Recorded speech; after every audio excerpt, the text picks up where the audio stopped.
rarely and occasionally, the gospel reading today speak directly to some of our members here, if I may say. We have 3 today. Yes. That's fine. You can Yeah. say that. We are very grateful that you are here because I believe that this gospel passage not only speaks to some of our members here, but to all of us. And I will explain that in my own understanding. First of all, I would like us to bring out why the word that we heard today, Ephatha, is a Aramaic word, one word in the Aramaic, and the evangelist Mark, and when he was writing the gospel in the first century, of course, the language was still very influenced and dominated by the Greek culture, even though Latin by the Romans was still not yet influenced. So in Greek, in the language in which the gospel was written, the evangelist Mark translate the Aramaic, a dialect of formal Hebrew, and Hebrew is the language of Jews who live in Jerusalem, and Aramaic is the language, a dialect of Jews who live near Galilee, where Jesus is really came from. And so by all means, Jesus spoke the word Ephatha, and Mark translated as dianoi extheti, and it is one word, a combination of a preposition and the verb noigo, dianoigo, and it's really mean to open through or to open thoroughly. And the word is used here, Jesus uses as the imperative, present imperative, passive, going back to, of course, grammar school. But just by saying that, and for me to bring it back, allowed us to understand why it is so important for one word in Greek and in Hebrew, and for us to understand that. And the word dianoigo, the root has to do with mind. And today we have the word, for example, modern English, we have now like neurology. Is one. And so neurology is really the study of the mind, right? So in that sense, Jesus said to that deaf man, be open. Really what he meant here is let your mind open, be open, or in passive form, allowed. Now I allowed, or God allows your mind be open. So analogously, Jesus used that verb to translate or to speak about his deaf, his unable to hear. Not only that, beyond that, the speech impediment. So in one word, Jesus command the man with both deaf difficulty and speech impediment to be open.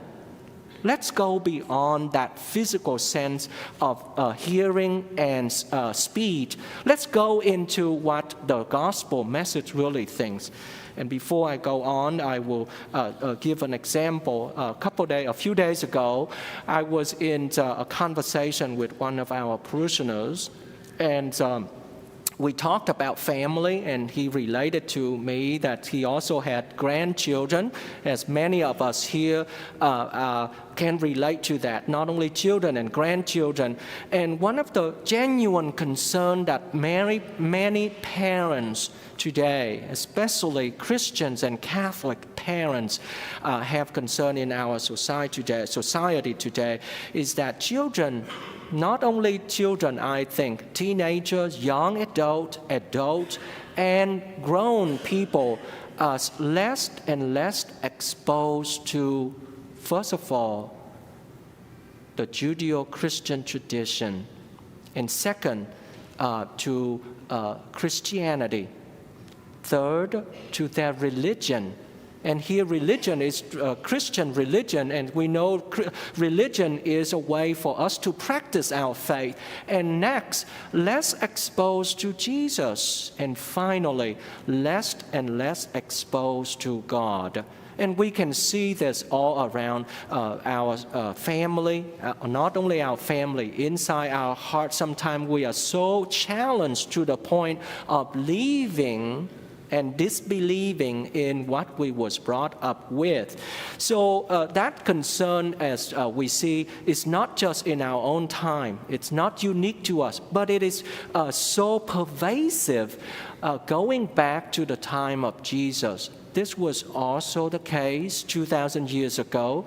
Going a little bit further into time, in the time of the prophet Isaiah, and in this passage that Isaiah speaks so promisingly to the people who most likely now in exile, and he used the language in such ways that when heard, the audience or the people would feel uplifted, would feel promised, or at least the promise of God would be fulfilled in them. And so he said, "Be strong, fear not.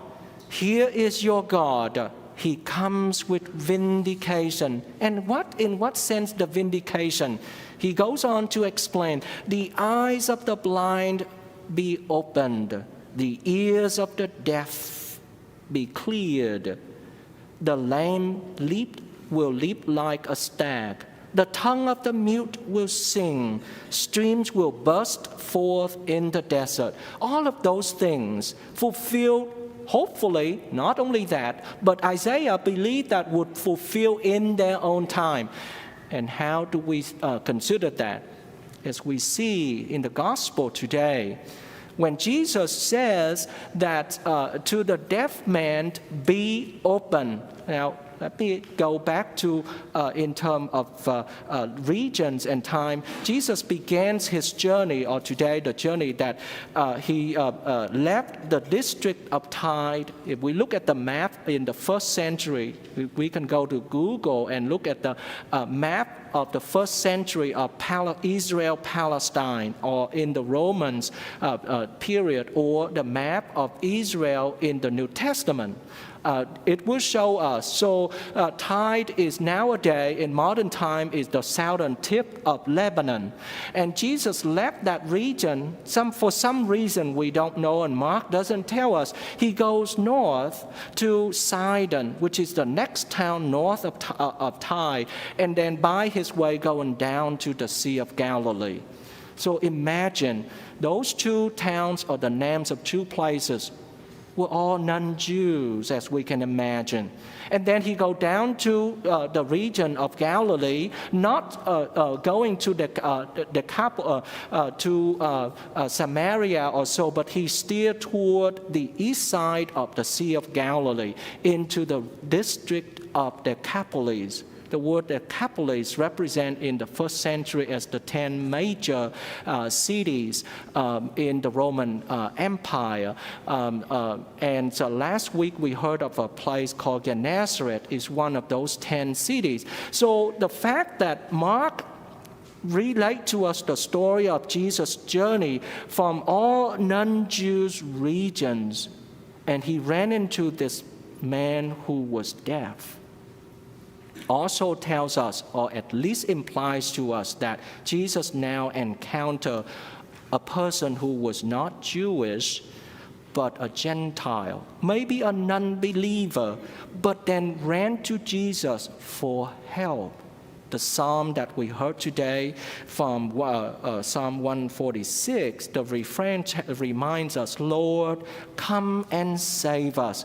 So the gospel is trying to portray the story, the situation in which Jesus, who was a Jew, now has become the mediator of salvation to all those who were not Jews. And the fact that he opened that deaf man's ear, on the physical level, we say, yes, that is a miracle, and in fact it was.